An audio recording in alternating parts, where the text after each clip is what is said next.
Assalamu alaikum wa rahmatullah.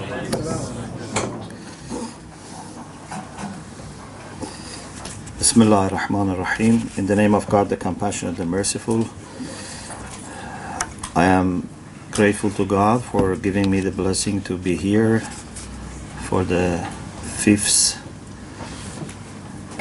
conference on Shi'i Studies and to meet you due to very busy time in the community just before month of Ramadan. I didn't have that much opportunity to be here for the whole program, but I have been following up closely the discussions and also in the past abstract, so I'm very happy that there is a growing interest in this conference, and I would like to thank the organizers for all the hard work they did and also for all who contributed. Those of you who were here last year, you may remember I talked about the concept of kitab from a Qur'anic perspective, the book. And this year I would like to talk about the concept of religion or deen from a Qur'anic perspective. And like last year, what I'm sharing is some reflections that developed over years, especially in the context of interfaith discussions and revisiting our resources, and in particular the Quran, to see what is the Quranic understanding of relation between religions. You know, we have inherited a kind of mindset that when we look at religions, we think we are dealing with totally different worlds, as if from beginning, or maybe even from eternity, these religions are separate, and God has put them completely distinct from each other, or their founders have made them completely separate from each other. I don't think any religion is formed as a totally new entity. But right now, my focus is on Abrahamic religions, so I don't talk about other types of religions, but even for them, I don't think they are totally distinct from each other. But when it comes to religions which have their roots in divine revelation, what we find in the resources available across religions is that they were not meant to be different religions. Many times I ask my Christian brothers and sisters when we have discussion, have you ever come across any saying of Jesus when he says, I am founding a new religion? They say no. Have you ever come across any text, any saying that Moses or any prophet says, I am bringing a new religion? Or from Prophet Muhammad, has Prophet Muhammad said, I bring a new religion? No. But we think, oh, these are totally different religions. We read in the books on the history of religions that Jesus is the founder of Christianity, or some people say, some other people are founders of this or that. But we should free ourselves from this counterproductive mentality. Sometimes it goes even further, and people bring the same separation and partitioning even to the denominations.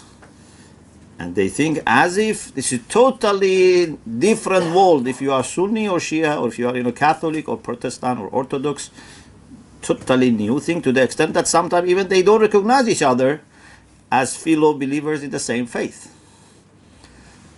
But history doesn't show any evidence for that. But my focus is now on the Quran.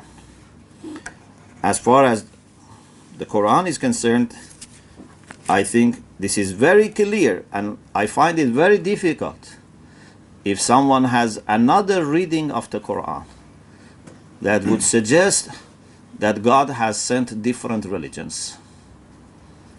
Actually, in the Quran, we don't have religions.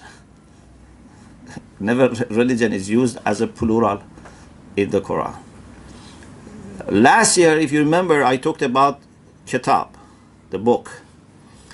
And I said that in the Quran, we have two different ways of referring to these divine books or godly or heavenly books. Sometimes we have kutub, sometimes we have kitab. For example, آمن الرسول بما أنزل إليه من ربه والمؤمنون كل آمن بالله وكتبه ورسله. The believers believe in God, His books, and His messengers. لا نفرق بين أحد من رسله. And we don't discriminate against any messenger. So here we have books. Or about Lady Mary. صدقت بكلمات ربها وكتبه وكانت من القانتين. She affirmed all the books from her Lord. But on the other hand, the Quran tells us that what the prophets actually brought was not books, was book. جاءت رسلهم بالبينات والزبر والكتاب المنير. Rasul is plural, Bayyanat is plural, Zubur is plural, Al-Kitab al-Munir is not plural. And this is why you say Ahlul Kitab, we don't say Ahlul Kutub. So last year I said, my conclusion is that we have one book but different editions, not different books. And this makes a big difference. If you say there are different books, even if it is by the same author,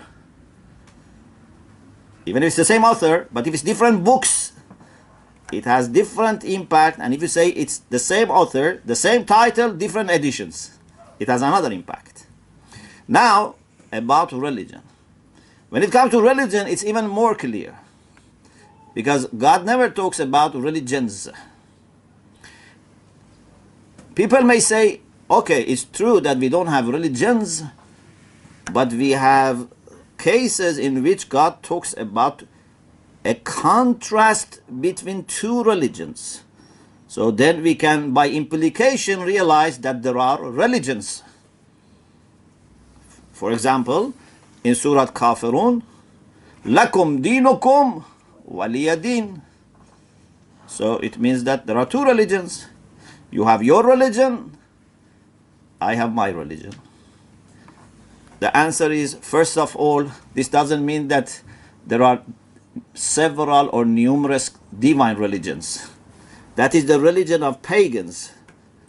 That is religion of idol worshipping. That is shirk. It's not Judaism or Christianity or Islam or religion of previous prophets. So that is one point. The second point is that actually that is a pseudo-religion. Because what is religion? One way of looking at religion is what people worship, what people, revere. Okay, we can say idol worshippers and pagans, and in particular we are talking about pagans of Mecca. We can say they are also idol worshippers, they have religion. Today people say that even football is a religion. Okay. But if you look at religion more carefully, and if you consider the concept of worship more carefully, then you cannot call what the pagans used to do a religion. Because they used to just serve their own ego. They gave the name of religion so that they give legitimacy to their own hedonistic life. It was not really religion, because religion means that you believe in something higher than you. That you have to adapt yourself to that, not that you make everything else adapt to your desire. So that is not a true religion. So, in the Quran, God talks to us about one religion. And that is religion of all the prophets and messengers. One God, one humanity, one religion, one book. In the course of history, we have given different names when we faced with differences. My understanding is that Prophet Muhammad sallallahu alaihi wasallam didn't want to accept this culture of giving name to this old historical call towards God. He refused to give a new name. We think Islam is a new religion and Prophet gave this name to him, but indeed Prophet wanted everyone to use what name this orientation was always associated with. What was Ibrahim calling this kind of affiliation? What was Jacob and Isaac were calling? What Noah was calling? Islam is not a new religion and a new name. Islam is actually refusing to give a new name, and he said inviting everyone to go back to the reality and don't fight that much about names. إن الذين هادوا والذين والنصارى إن الذين آمنوا والذين هادوا والنصارى والصابئين. This is names. The beginning of ayah talks about names. But then it says, من آمن بالله واليوم الآخر وعمل صالح. Okay, you can call yourself Jew or Christian or Sabbath or Muslims. But tell me, who has faith? Who does righteous deeds? Forget your names.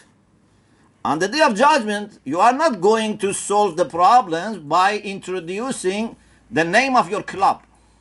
So I belong to this club. Religion is not a club. It is your reality that can help you. Whoever has faith in God and the hereafter and does righteous deeds, فَلَهُمْ أَجْرُهُمْ عِنْدَ رَبِّهِمْ. They have their own reward. So when the Quran says, مَنْ يَبْتَغِ غَيْرَ الْإِسْلَامِ دِينًا فَلَنْ يُقْبَلَ مِنْهُ. Whoever accepts any religion other than Islam would not be accepted and he would be loser. When you put it next to this ayah, it shows very clearly that Islam here is not Islam in contrast to Christianity or Judaism. This ayah is not saying that every person called Muslim would have salvation and any person who is not called Muslim has no salvation. No. Whoever is in reality a Muslim.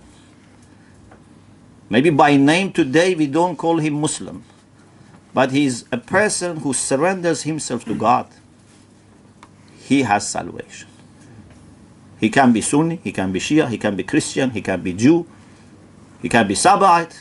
Maybe there are other forms. Just to be faithful and do righteous deeds.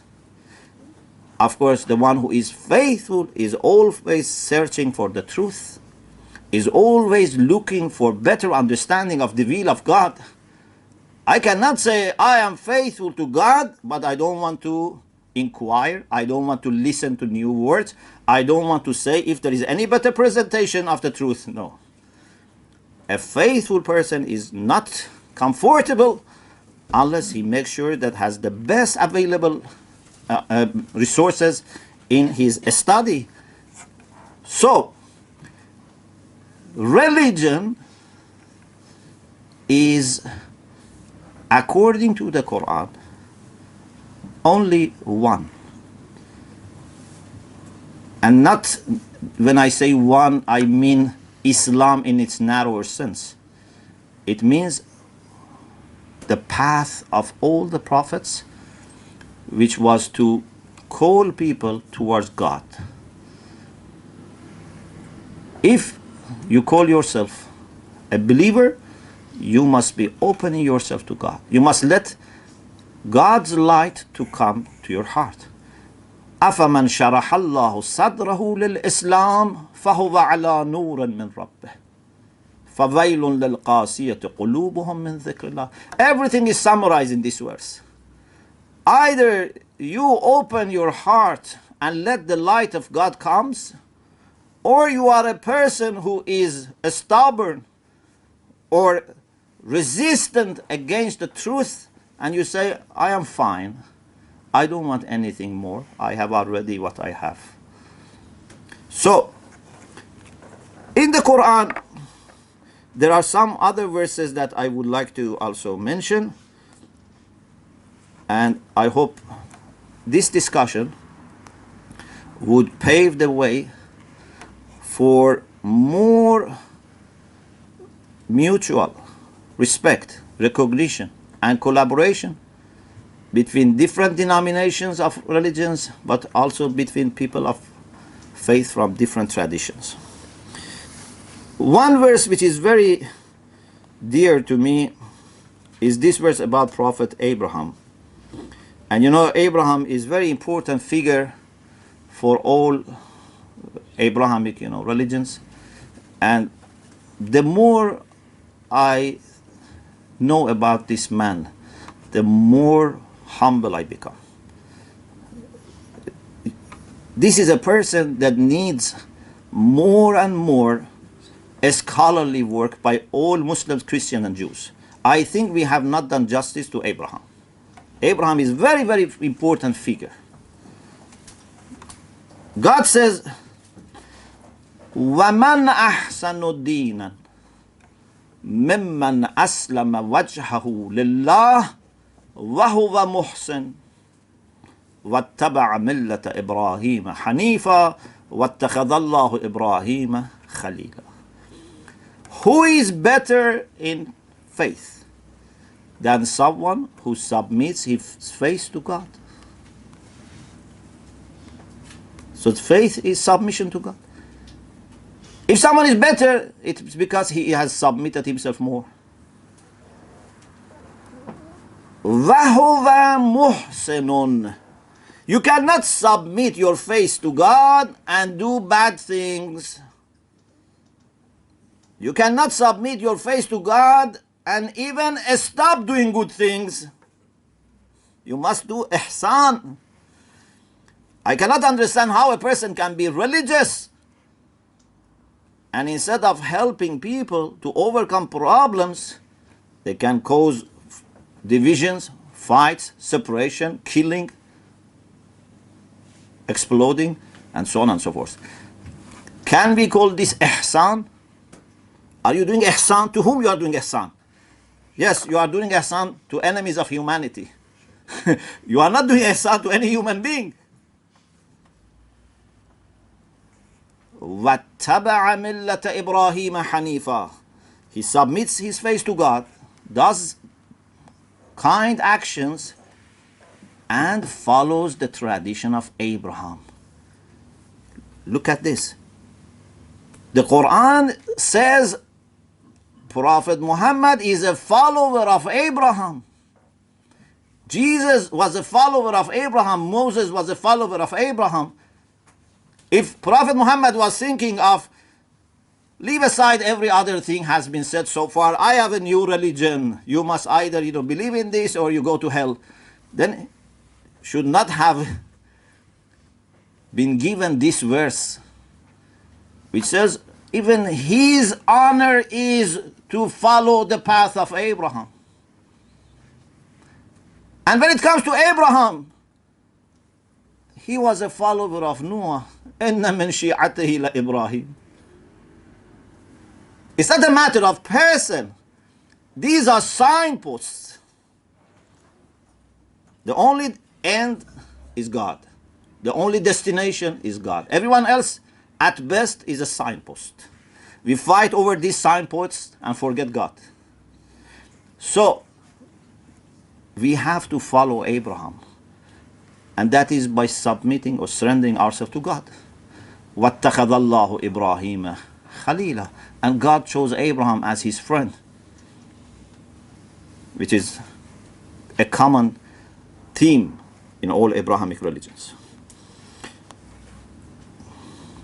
Another verse, which I think is very important and is very much misunderstood, is this verse, that we have it actually in two similar forms.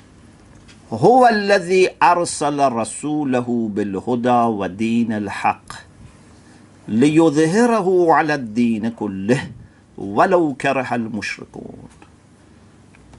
Some people, they say this verse means Islam has come, Islam in the narrow sense, and is going to defeat all other religions, and there would be only Islam and no other religions. Everyone would be only Muslims in the narrow sense. I say that cannot be understood from this. What this verse is saying, if you read carefully, is something else.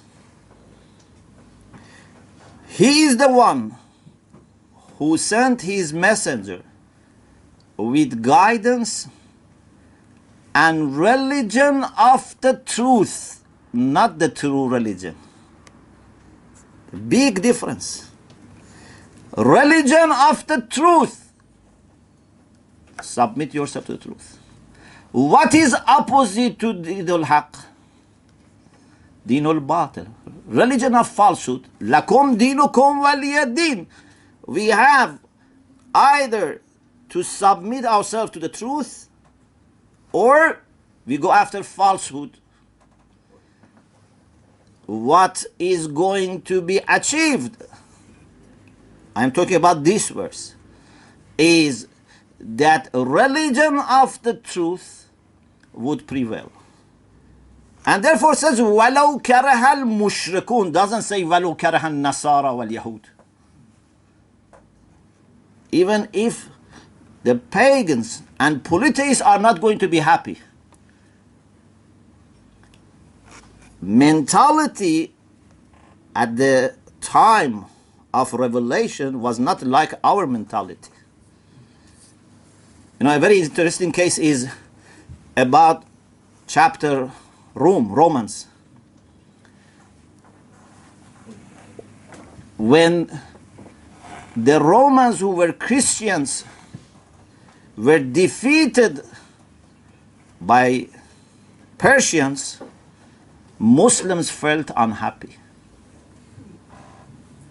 غلبت الروم في أدنى الأرض وهم من بعد غلبهم سيغلبون في بضع سنين.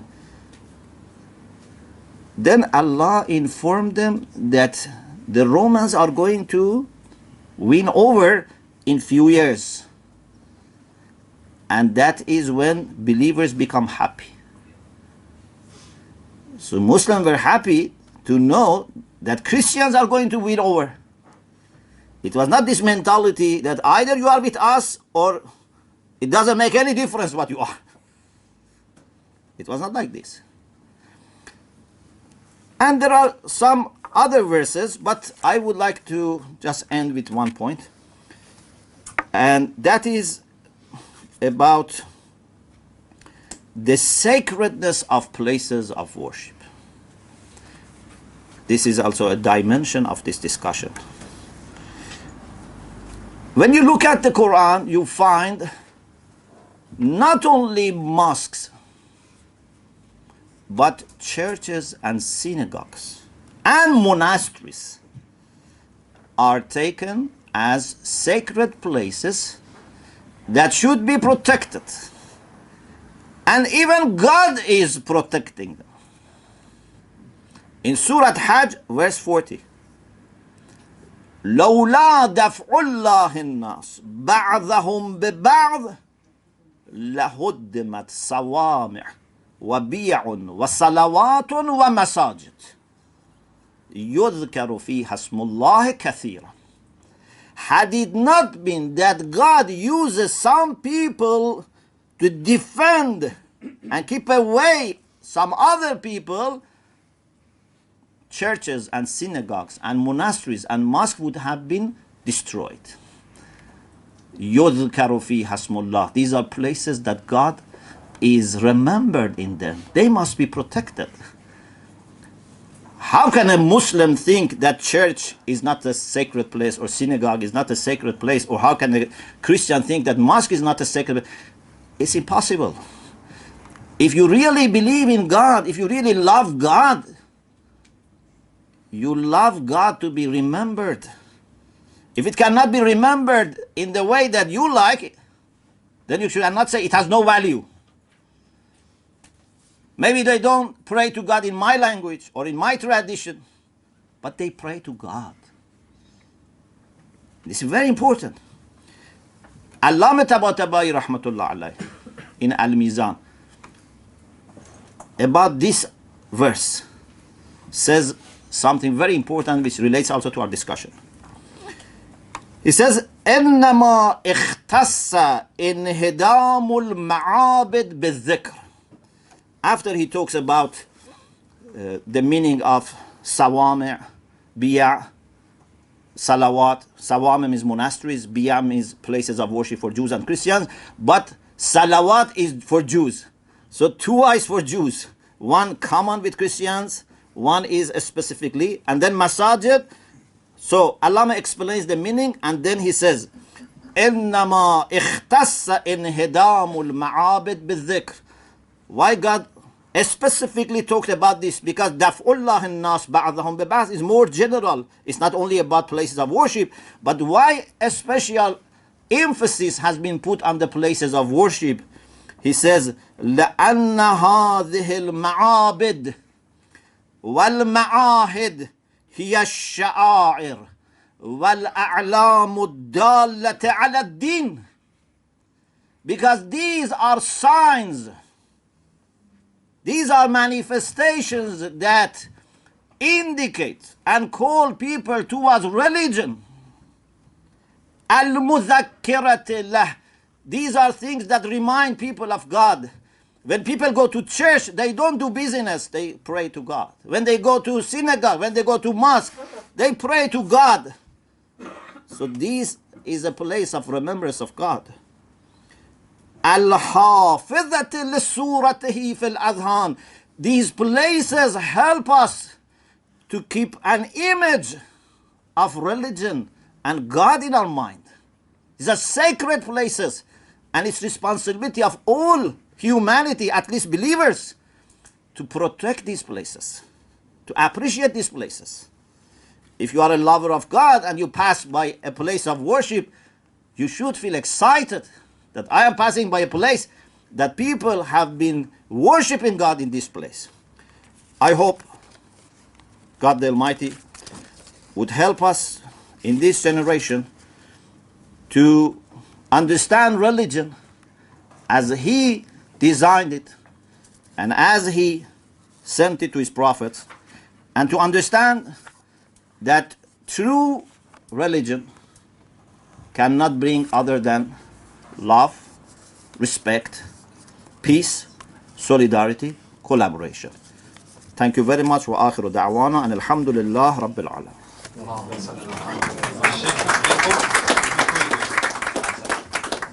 That note was to ask you, with your permission, Sure. to ask the audience if they have questions they want to ask you. Okay. Because it's rare sometimes Sure. to meet with you. So, audience, this is your... Yes, brother? Any other question? It seems to me that there's and this is me asking if I've understood correctly, that the concept of deen can be as the truth, which is manifested in different editions, as you say, can be related to the Qur'anic concept of the Lawhul Mahfuz, which is sort of this eternal, unitary. I don't want to say collection, but source from which all books descend. But with that sort of metaphysical understanding of religion in mind, how do we deal then with the outward differences between religion, which are very essential to them, right? I mean, each prophet brings a different kind of ritual life to each community, and it's not really possible to, or I think it would be a tall order to do, all of Salah and also all 7 canonical Christian hours and also all of the Jewish prayers and all that. So how do we understand the unity in this sense of religion, but with acknowledging the importance of ritual differentiation? Yes. Thank you very much. Last year when I talked about the book, I mentioned that this book which comes to us is actually representation of a hidden book that, as you also said, it's sometimes called Lawh Mahfuz, sometimes it's called Ummul Kitab, sometimes it is called hidden book. إنه لقرآن كريم في كتاب مكنون بل هو قرآن مجيد في لوح محفوظ وإنه لدينا لعلي حكيم. It's with God. God gives a representation of that in the form of a scripture. The core essence is the same. The core essence. لقد بعثنا في كل أمة رسولا. We have dispatched to all nations a messenger. What was the message? أن نعبدوا الله واجتنبوا الطاغوت. To serve God. So the core message is the same, but there were differences. There were details that could be different according, and this is where the concept of Sharia in some understanding, because Sharia even in the Quran is used sometimes in the sense of religion. شرع لكم من الدين ما وصى به نوحا. But Sharia in the way that normally we understand today is more code of law. Code of law can be different, but religion is the same. Even when it comes to code of law, my understanding is that although people talk about abrogation of Sharia, it's not abrogation of Sharia, is abrogation of some rulings in Sharia, not abrogation of the whole Sharia. And this is why many of our Shia jurists believe in asalatu adam al-naskh. If we have a certain ruling from Christianity or Judaism, we know that this is what Jesus said or Moses said or practiced. And we don't know, based on the Quran and Sunnah, we don't know what is Islamic position about this. We don't have anything to verify this, but we know that this was practiced by Jesus or Moses or under their supervision. Many Shia jurists say we can apply the principle of asalatu adam al-naskh. We assume that it is still in effect. If the whole Sharia was abrogated, how can then you bring one principle or one ruling and say we assume it is still in effect? So religion is not abrogated. In my understanding, even Sharia is not altogether abrogated and then we start from scratch. Just some rulings can be fixed. And this can happen even inside one religion. Even inside Islamic Sharia, we have abrogation. There are many things that were changed during the life of the Prophet. So we shouldn't look at abrogation as one religion becomes totally, rejected and we start again. No, this is not like this. Religion is not abrogated. Sharia is not even, in my understanding, abrogated as a whole, some rulings can change even inside the same religion.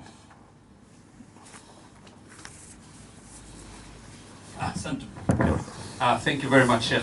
You're welcome. Jazakumullah khairal jazaa. We have come, fortunately, to the end of our session this evening. So we thank once again Sheikh Muhammad Ali Shomali for his contribution. And now we